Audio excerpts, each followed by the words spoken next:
कि hello friends, आज क्या देखने वाले हैं हम लोग? Infrared spectroscopy.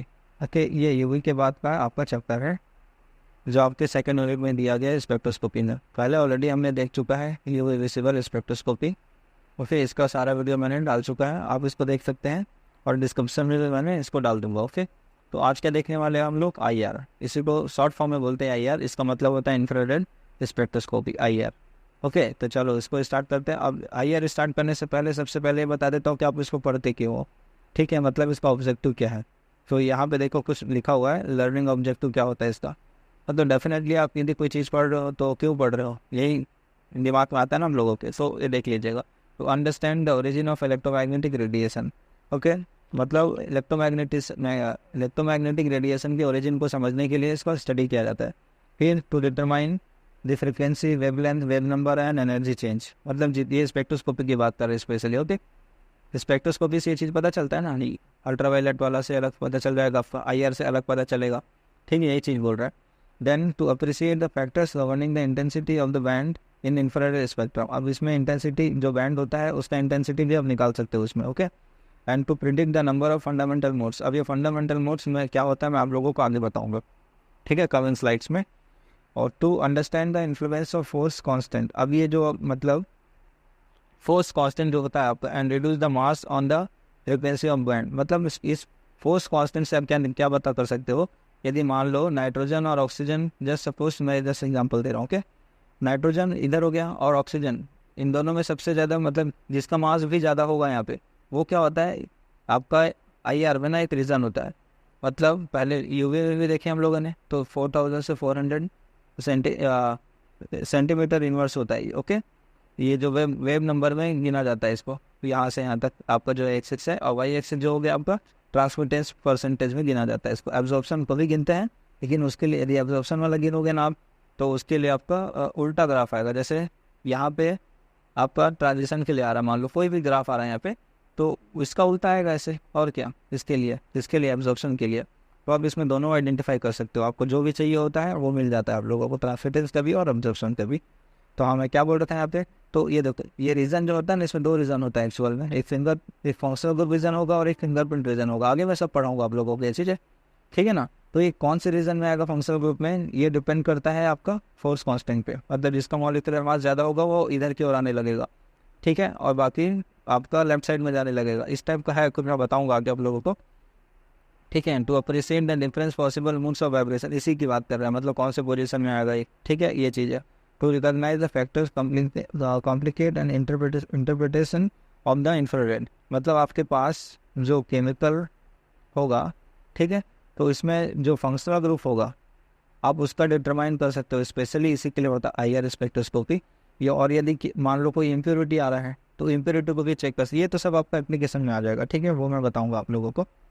तो चलो स्टार्ट करते हैं आप लोगों का स्पेक्ट्रोस्कोपी। तो what is I spectroscopy? So an IR spectrum is essentially a graph plotted with the infrared light absorbed on the y-axis frequency और wavelength on the x-axis। इसमें ऐसा लिखा हुआ है, ओके। आप एब्जॉर्प्शन कर यहाँ पे दे सकते हो, ठीक है, और यहाँ पे वेव नंबर गिना जाता है, वेव नंबर में इसको लिया जाता है कभी भी, ठीक है। और दूसरा ट्रांसमिटेंस परसेंटेज का भी आप निकाल सकते हो, वेव नंबर, ठीक है। तो ये दोनों ग्राफ आपको मिलता है इसमें, आप जिसका भी मोड आपको चाहिए वो आपको मिल जाता है आई में, ओके। दोनों के बीच में ग्राफ बना सकते हो आप लोग, ऐसा कुछ नहीं है। तो an illustration highlighting the different region that light can be classified into given below. अब क्या बोल रहा है, I spectroscopy detect the frequency of infrared.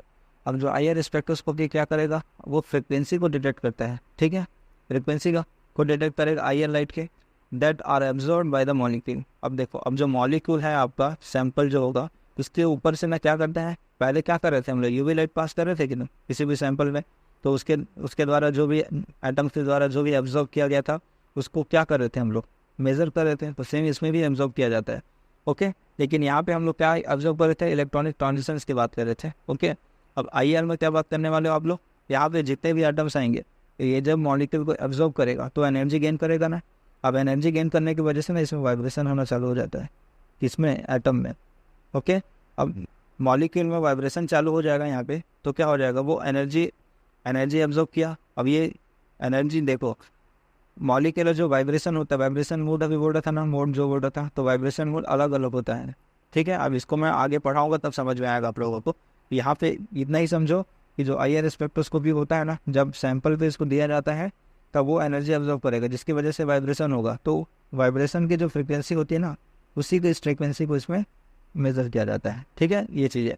तो molecule tend to absorb this specific frequency light की जो फ्रिक्वेंसी होगी उसको अपने जितनी कैपेसिटी के हिसाब से क्या करेगा, मॉलिक्यूल उसको एब्जॉर्ब करेगा। And they correspond to the frequency of vibration in the bonds of molecule, ठीक है। तो उस हिसाब से उसमें क्या है, ग्राफ बनना चालू हो जाएगा वाइब्रेशन के हिसाब से। तो ये तो ऑलरेडी मैं बता चुका था आप लोगों को यूवी में भी, तो इसको देख लीजिए। अल्ट्रावायलेट पहले आता है रीजन आपका, उसके बाद भी यूवी विजिबल के बारे में पढ़ते हैं, और उससे ज़्यादा यदि कम फ्रिक्वेंसी होता है, वेवलेंथ ज़्यादा होगा इसका, ठीक है। तो अब इसका इंफ्रारेड के बारे में पढ़ते हैं, ओके। मतलब इसकी एनर्जी बहुत हाई होती है, ये बोल सकता हूँ मैं आपको, वेवलेंथ कम है। तो इसमें क्या आप लोग देखे थे पहले, न्यू इक्वल टू 1/λ ये देखे थे। मतलब यदि फ्रिक्वेंसी बहुत ज़्यादा होगी तो लैम्डा आपका कम होगा, यही चीज़ है ना। तो यहाँ पे क्या होगा, लैम्डा यदि मान लो ज़्यादा होगा तो फ्रिक्वेंसी, सॉरी गलत उल्टा बोल रहा हूँ। यदि इसकी फ्रिक्वेंसी बहुत ज़्यादा है तो वेव नंबर इसका कम होता है, यही चीज़ है। इसमें जो रिलेशन देखे थे ना शुरू में, ये सेम इसी से रिलेटेड होगा ये, ठीक है। तब इसकी एनर्जी बहुत कम हो जाती है, एनर्जी ज़्यादा हो जाती है इसमें। अब देखते हैं इसके आगे, ठीक है। The energy required to excite the bond belonging to a molecule and to make them vibrate. अब मॉलिक्यूल को क्या करना है, वाइब्रेट करना है with more amplitude occur in the infrared region. उसके लिए क्या करेंगे, अब इसको वाइब्रेट और मोर एम्पलीट्यूड करने के लिए a bond will only interact with the electromagnetic infrared radiation however it is polar. अब इसको करने के लिए क्या होगा, तो IR जो है आपका इंफ्रारेड स्पेक्ट्रोस्कोपी, ठीक है, यही इलेक्ट्रोमैग्नेटिक रेडिएशन है। यदि कोई मॉलिक्यूल यदि मॉलिक्यूल में इसको डालोगे तो क्या हो जाएगा, मॉलिक्यूल के अंदर एटम होगा जो वाइब्रेट करने लगेगा, ठीक है ना। तो उस फ्रिक्वेंसी, पर्टिकुलर फ्रिक्वेंसी को क्या करेगा, ये एब्जॉर्ब करेगा, ठीक है। यही बात बोल रहा है यहाँ पे। तो ये डिपेंड करेगा इसकी पोलैरिटी कितनी है, ये पोलर है ना, इट इज पोलरिटी। यदि मान लो यदि बहुत ज़्यादा पोलर होगा जो आपका फंक्शनल ग्रुप है, तो वो बहुत अच्छा, क्या बोल सकते हैं, एब्जॉर्ब करेगा वो, ठीक है। ये मतलब है इसका।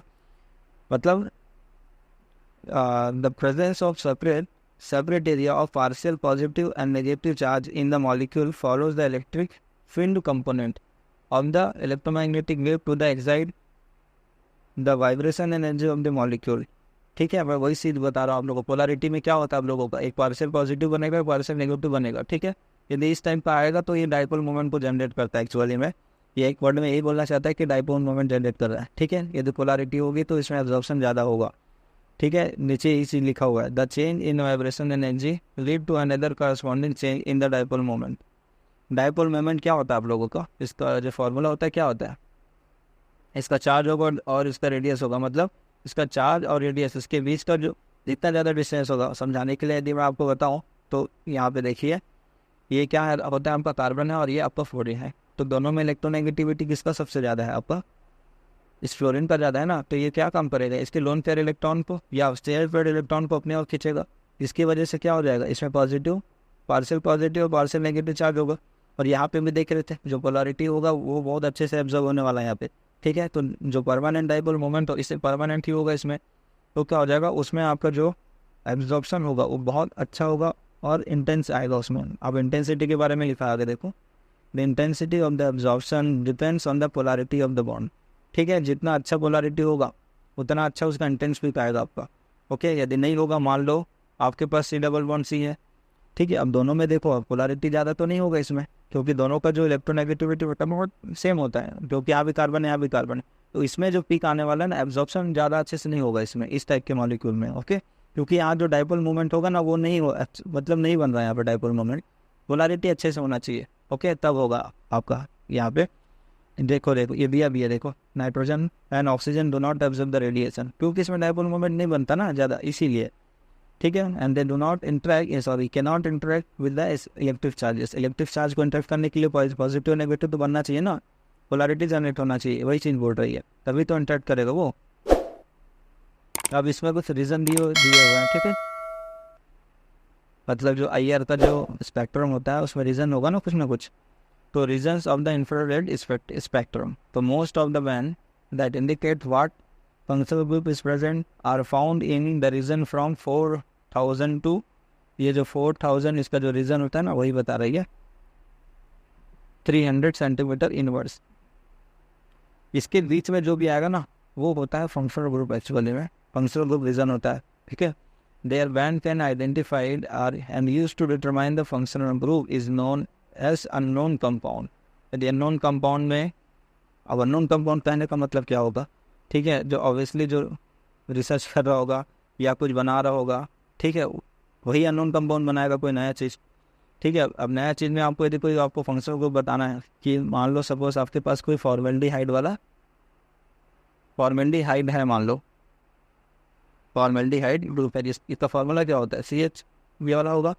यदि आप यहाँ से आप यदि मान लो कोई मीथेन बनाना चाहते हो या मीथेन वाला कोई सपोज कोई मॉलिक्यूल बनाना चाहते हो ये वाला, ठीक है, आप इसमें C+O को कन्वर्ट कर रहे हो CH मीथेन में, ठीक है, यही चीज़ है। तो आपको पता कैसे चलेगा, आप इसको भी रन करोगे, आप इसको भी रन करोगे, यही चीज़ है ना। तो ये किस रीजन में आ रहा है, ये अलग अलग रीजन में ही आएगा, 100% CO के अलग आना चाहिए और मीथेन के लिए अलग आना चाहिए। तो आप यहाँ से फंक्शनल को आइडेंटिफाई कर सकते हो, ठीक है, उस रेंज के हिसाब से। आई होप आप लोग को समझ आ रहा होगा क्या बोलना चाहता हूँ मैं। अब ये वाला अभी देखने का ज़रूरत नहीं है फिलहाल आप लोगों को, ओके, क्योंकि ये ओवरऑल दिया हुआ है इसमें। जो हमारा काम क्या है यहाँ पे इंफ्रारेड देखना है खाली। तो चेंज इन कॉन्फ़िगरेशन, ठीक है, तो इंफ्रारेड का यूज़ किया जाता है यदि कॉन्फ़िगरेशन में चेंज करने के लिए। पहले ऑलरेडी आपने देख चुका है चेंज इन इलेक्ट्रॉनिक डिस्ट्रीब्यूशन, जो इलेक्ट्रॉनिक ट्रांजिशन था अल्ट्रावायलेट विजिबल इसको काम कर रहा था, ठीक। आगे जब चेंज इन ओरिएंटेशन मतलब उसके स्पिन में चेंज हो जाएगा, ठीक है, यहाँ पे तब इसको यूज़ करते हैं, NMR में पढ़ेंगे इसको, ये वाला पोर्सन NMR में पढ़ेंगे, न्यूक्लियर मैग्नेटिक रेजोनेंस, ये वाला, ओके। अब इसमें ना दो चीज़ होता है आप लोगों का, फिंगरप्रिंट रीजन और आप लोगों का फंक्शनल ग्रुप रीजन। तो ये रीजन अच्छे से याद रखना, इसके बेस पर नोट्स पूछा जाता है। तो ये वाला ये भी बहुत इंपॉर्टेंट है, इसको इंपॉर्टेंट लिख लेना या टिक कर लो, ओके आप लोग। तो फंक्शनल ग्रुप रीजन कहाँ से कहाँ तक होता है, 4000 से 1300 सेंटीमीटर इनवर्स तक। और फिंगरप्रिंट रीजन होगा आप लोगों का 1300 से 400, मतलब टोटल कितना होता है 4000 से 400, ठीक है। ये इसका रीजन होता है IR का, ठीक है। अब क्या देखते हैं, सैंपल इन इंफ्रारेड स्पेक्ट्रोस्कोपी। अब इसमें कौन कौन सा सैंपल आप यूज़ कर सकते हैं, ओके। तो ये जस्ट आप लोगों को ज़्यादा डीप नहीं जानना है इसके बारे में, ठीक है, तो बता देता हूँ जस्ट फॉर योर नॉलेज। तो इंफ्रारेड स्पेक्ट्रोस्कोपी में आप कौन कौन सा सैंपल यूज़ कर सकते हो, सॉलिड सैंपल यूज़ कर सकते हो और लिक्विड सैंपल यूज़ कर सकते हो, ठीक है। दोनों के लिए अलग अलग होता है और कुछ KBR मोड होता है, ये आपको जानने की ज़रूरत नहीं है फिलहाल तो इस लेवल पे, ठीक है। जो कैल्शियम क्लोराइड और कैल्शियम ब्रोमाइड लिया जाता है ताकि एब्जॉर्ब ना कर सके ये लाइट को, इसलिए इस चीज़ों का यूज़ किया जाता है, KBR पैलेट बनाते हैं अलग से। तो इसमें सॉलिड सैंपल भी ले सकते हो, लिक्विड सैंपल भी ले सकते हो आप, और एक पॉलीमर सैंपल भी ले सकते हो एडिशनल, मैं बता दे रहा इसको। पॉलीमर सैंपल हो गया या थिन फिल्म हो गया, ठीक है। तो इन सब चीज़ों का यूज़ कर सकते हो आप लोग। स्पेशली इसमें कौन सा यूज़ किया जाता है, फोरियर ट्रांसफर IR स्पेक्ट्रोस्कोपी, और इसका भी एक एडवांस होता है ATR, मतलब ये सॉलिड स्टेट बोला जाता है इसको, solid state FTIR spectroscopy. ATR का मतलब एटेन्यूएटेड ट्रांसमिटेंट रिफ्लेक्टेंट स्पेक्ट्रोस्कोपी। इसमें क्या कर सकते हो आप लोग, पॉलीमर फिल्म या जितने भी प्रकार के फिल्म होंगे, या सॉलिड तो होता है लेकिन फिल्म शेप में होता है, ये पाउडर में नहीं होता, ठीक है। तो आप उसको भी डिटरमाइन कर सकते हो, इसमें से फंक्शन जो ये है आपका ये, ठीक है। और इसमें भी सेम चीज़ है, इसमें आपको इतना ही जानना सही है अभी इसी फिलहाल के लिए।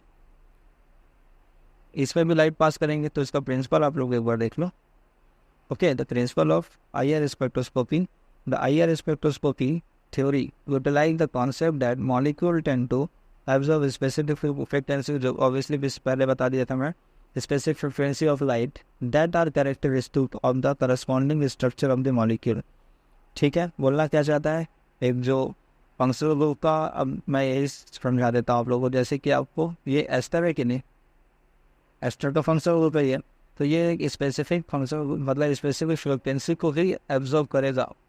हर फंक्शनल ग्रुप अलग अलग फ्रिक्वेंसी को एब्जॉर्ब करता है, ओके।